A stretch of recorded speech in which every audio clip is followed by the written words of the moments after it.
بسم اللہ الرحمن الرحیم۔ السلام علیکم ناظرین، ہر انسان اپنی زندگی میں کبھی نہ کبھی پریشانی کا سامنا لازمی کرتا ہے، اور کچھ افراد تو مسلسل پریشانی کا شکار رہتے ہیں۔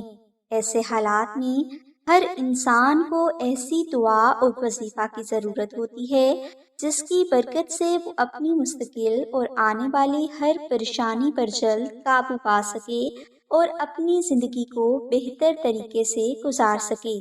کیونکہ مستقل پریشانی انسان کا نہ صرف حال خراب کر دیتی ہے بلکہ پریشانی کی وجہ سے انسان ایسے ذہنی امراض کا شکار ہو جاتا ہے جس کی وجہ سے انسان اپنے معاملاتی زندگی کو بہتر طریقے سے چلانے کے قابل نہیں رہتا۔ لہٰذا اس ویڈیو میں ہم آپ کو پریشانی کی دعا حسبنا اللہ و نعم الوکیل کا ایسا وظیفہ بتائیں گے جس کی برکت سے آپ پریشانی پر جلد قابو پا لیں گے اور آئندہ زندگی آپ پریشانی سے محفوظ بھی رہیں گے۔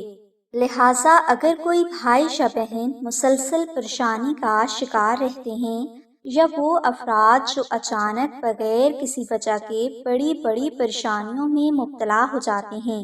تو ایسی پریشانیوں پر جلد قابو پانے کے لیے آپ چاند کی پہلی جمعرات کو عشاء کی نماز کے بعد 2 نفل نماز ہدیہ محمد آل محمد اس طرح ادا کریں کہ ان دونوں نوافل میں آپ الحمد شریف کے بعد 14 بار سورہ اخلاص تلاوت کریں۔ نوافل کی ادائیگی کے بعد آپ 1111 بار دعائے مبارکہ حسبنا اللہ و نعم الوکیل ورد کریں۔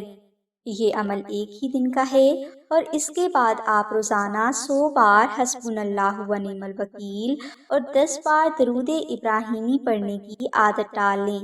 انشاءاللہ اس عمل کی برکت سے آپ کو فوری طور پر اپنی پریشانی سے نجات مل جائے گی، اور آپ آئندہ آنے والی پریشانیوں سے بھی محفوظ رہیں گے۔